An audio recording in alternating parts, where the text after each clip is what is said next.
Tanzania. The landscapes, the wildlife, the people, the culture, the language. Such an incredible place. Back in 2014, I climbed Kilimanjaro for the first time. It was early in my climbing career, but it left an indelible imprint on me. Not just the mountain, but the region, the culture, the people, and the language. I knew I'd be back someday. And then in 2018, I decided to start an expedition company that would guide and organize semi-regular trips up the mountain. It was basically a justifiable excuse to spend more time in Tanzania. Over the years now, I've worked with so many locals and have made so many life-changing friendships that it only made sense to learn how to connect more with the people, to get closer to them. Language learning can do that. I've been spending so much time in Tanzania over the last 4 years, it only makes sense that my next project be to learn Swahili to some level of basic fluency. And so that's what I'll be doing this year. I'm officially announcing it now. I have a trip planned for later this year and hope to be able to use some of my learned Swahili to make business easier, to make more connections, and to get closer to the locals that I work with.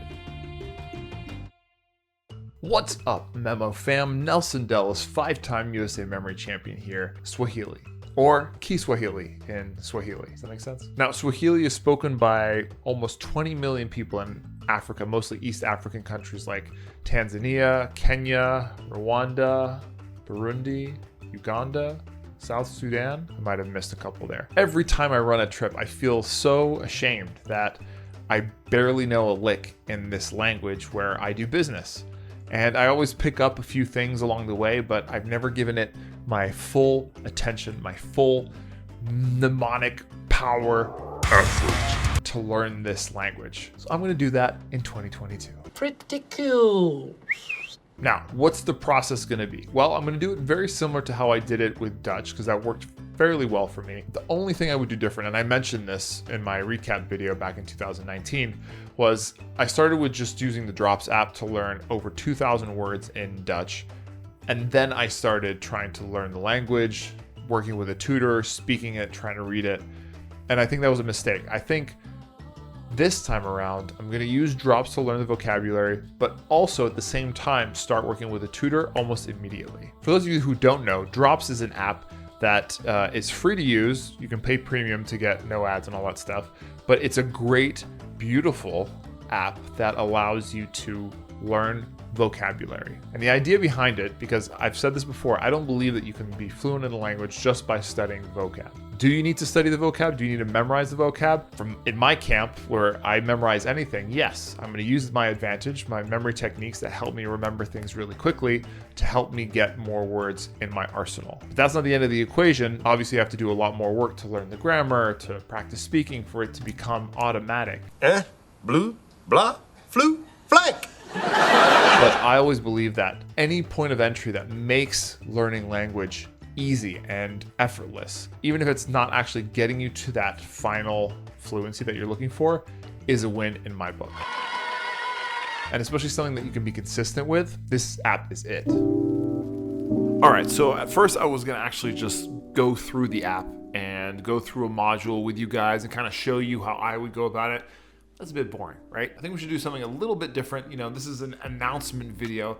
Announcement videos are interesting, but don't quite give you something interesting. So, why don't I teach you 20 of the most common safari animals, but how to say them in Swahili. So if you ever find yourself in Tanzania or Kenya or Rwanda or whatever, on a safari, and you want to start naming animals in Swahili to impress your friends or whoever's on the tour with you, then that's what you remember Nelson.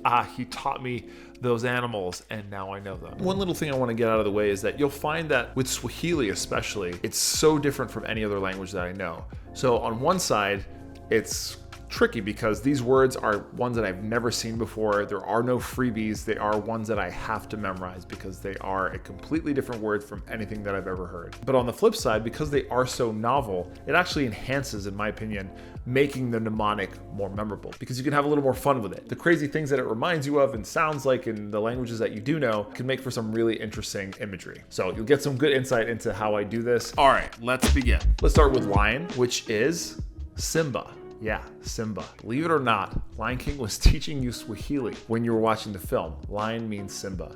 Not only that, Rafiki means friend. And of course, Hakuna Matata means no worries. How crazy is that Disney was teaching Swahili when you were a kid just watching a cartoon?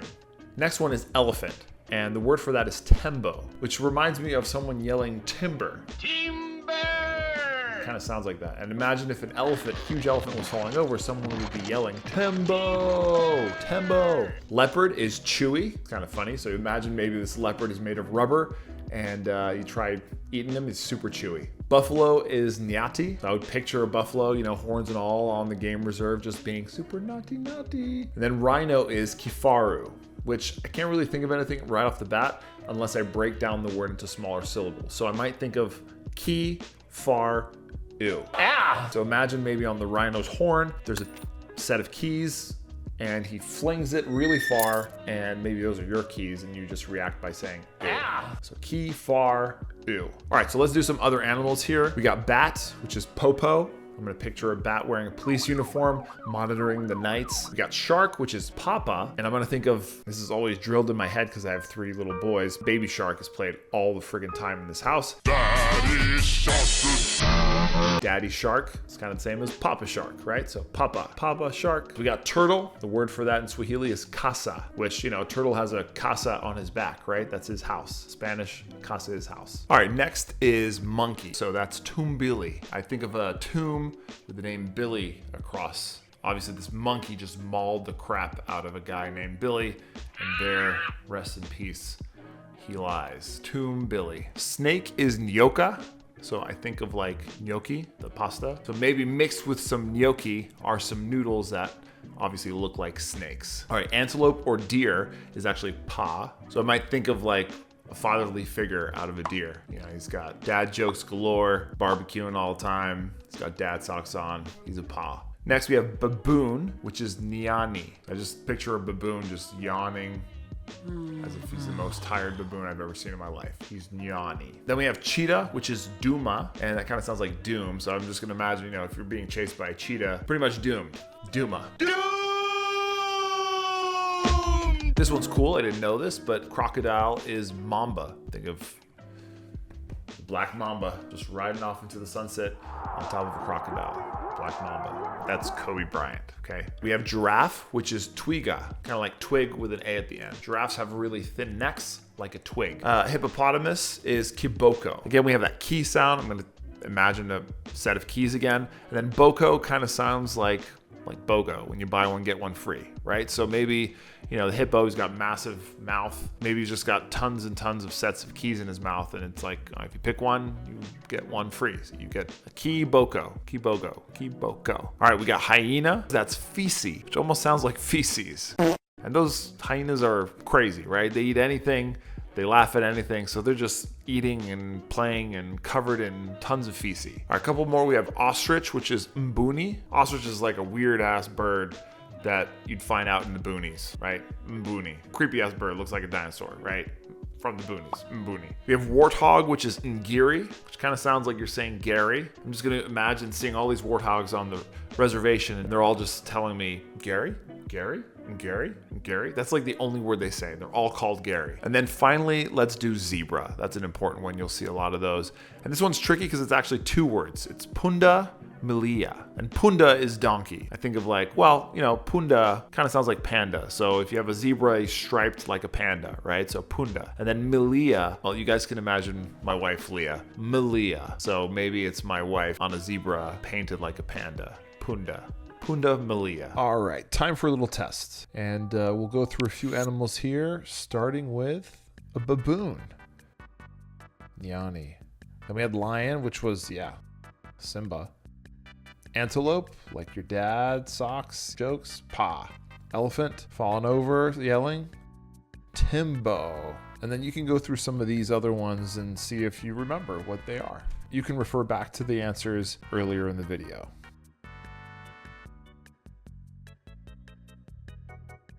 All right, guys, that's it for this video. I hope that was interesting. I hope you learned something. That's always the important thing about my channel. I hate to just say stuff, so I hope that you always walk away with some useful information. And if you're ever in the Africa area, granted, it's got to be in a Swahili speaking area, at least you'll know some of the key animals and you'll sound like a local. So you're welcome. Or karibu, like caribou coffee. You give someone coffee, they need a little pick-me-up. You say you're welcome, karibu. But anyways, I'm super excited for this journey. It's going to be a tough language, good challenge, and I'm excited to share some of the process with you. I got some cool videos coming up about some of the tactics that I use to really amass a large data set of vocabulary and to keep it in my head, and then also how to go about memorizing grammar rules and syntax. That stuff's tricky. Anyway, stay tuned. If you're not subscribed, please join the club, join the Memo fam, and hope to see you in the next video. I am out. Kwaheri.